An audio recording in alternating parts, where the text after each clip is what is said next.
Hello, welcome back to my channel. I'm so happy that you are here.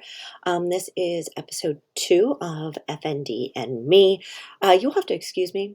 I said from the beginning, I'm not a professional. So if I'm looking up and down and trying to figure out where in the world to put my eyes, I'm sorry. But my purpose here, as always, is I just want to be able to connect with people. I want to be able to educate people. And yeah, so I want to go over just my symptoms today. So, episode 2 is simply going to be my symptoms. Please know that with FND, there can be a long laundry list of symptoms, and not everybody experiences every single one of them, and some can be very different. There are individuals who experience non-epileptic seizures. I do not experience those. I have a lot of the motor difficulties. So I do have functional gait disorder, which is simply how my legs move. That's so I have a lot of ambulatory issues. I have a tremor, usually in my right hand. It has been starting to come up in my left hand too. That's new. I'm actually going to see my team of doctors on that. I'll give an update on that later. Um, as you can hear, I have this awesome rapper voice that comes out. I have stutter, delayed speech, dropped words. I have a lot of cognitive processing issues, memory issues, vision, blurred vision. These are all different individual symptoms that I have. I also get some funky, like my hands will lock in certain places, my feet will lock in different ways, lots and lots of different things. But I want to go over the number one thing that I have come to be aware of. That all of these symptoms are not constant at the same level all the time. They're always all there, but it's not always, you know, present at the same time, and that can be very frustrating for someone, especially with FND, because when you are trying to figure out what is going on, it can be very tricky. What I have found from my own observations and also through then further education that I have gotten is the best way I can explain it is my brain. And if you watched episode 1, what as FND, you know it is the communication. It's a neurological in your neurological system that the communication from your brain to the rest of your body. So thinking of that still as my brain is my computer will start to turn off if it gets too busy. So think of a computer with a bunch of tabs open and there's just too much going on. You're trying to download 20 different things and it just bloop, freezes, right?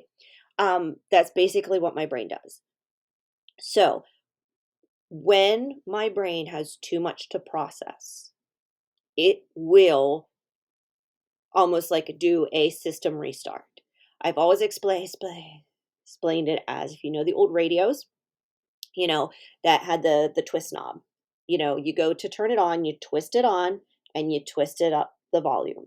I can be going along full volume, and as soon as my brain starts tapped into process things, it starts slowly turning down and down and down until it clicks off. And when I say it clicks off, it feels like my brain shut off for a second. Um, I feel that then in the way of my vision goes, my feeling goes, everything.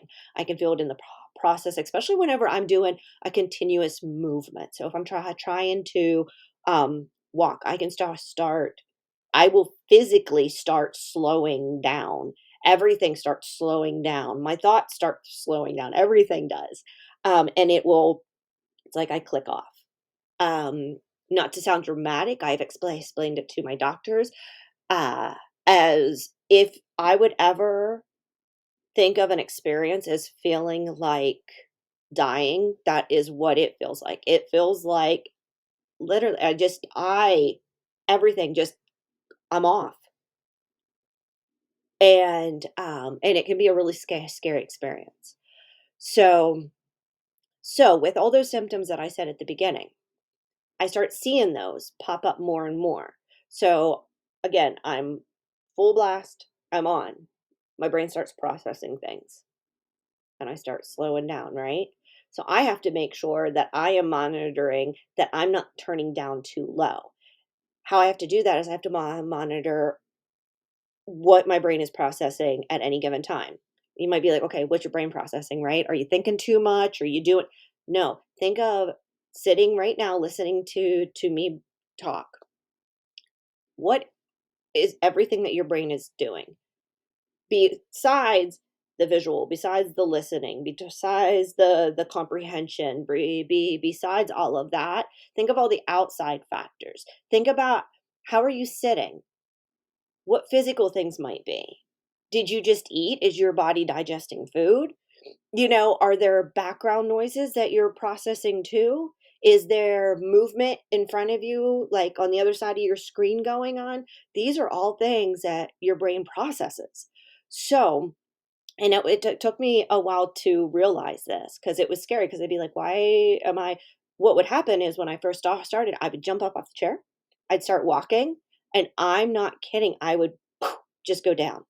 No warning, no stumble. Like, I can't even say it was a fun, like funny stumble. I just bloop, would go down.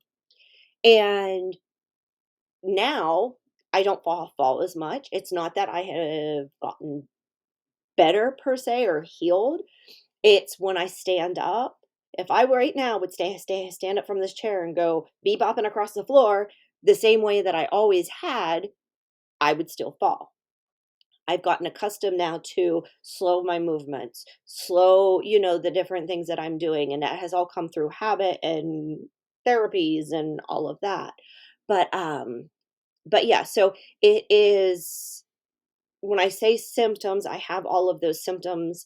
And but I think at any time that we are addressing symptoms with functional neurological disorder, I think it's really important to address then why they are how they are. Why is it that I can talk sometimes and you're not going to hear my cool rapper voice come out as strong maybe as another time you talk to me? um how come I can walk, just to the next room without a mobile device helping me, but I can't walk down the block without having a cane, my trusty cane Betsy. I named her Betsy because, or if it's going to be further than that, I need to be in a wheelchair because I'm not going to be able to go further than that. So I think it's important to understand that when there's symptoms and they vary because of that communication and how much it's getting jumbled up. So those are my symptoms. Um, Please ask me questions below. I'm always going to ask you to do that. Always going to ask you to do that because I can tell you, and I can have it written down in front of me, everything I want to tell you. But guess what? I'm probably going to miss some of those things, even in front of me, because that's just how my brain functions now. Um, or I might not even think of it as something, but ask questions below. If you are someone who does um, suffer with FND, what are some of your symptoms that might be different than mine, or maybe are the same? Or maybe it's one that I mentioned and you're like, oh, well, do you ever notice this or that? That's what I'm here for. I want to connect. I want to help each other out. That's but yeah, it is, those are my symptoms. That's the next episode. I will go more in depth on how they started appearing and how I was diagnosed. That's a big one, especially with functional neurological disorder. So thank you for watching. Thank you for joining me. That if you could do all the little things that will help me just get out there to help others. Again, I'm not trying to get YouTube famous or whatever it's called. I am simply just trying to help others. That's it. And I can do that by reaching people. So if you could click the subscribe, click the like, comment, I would be happy to have that assistance. And thank you so much for joining me.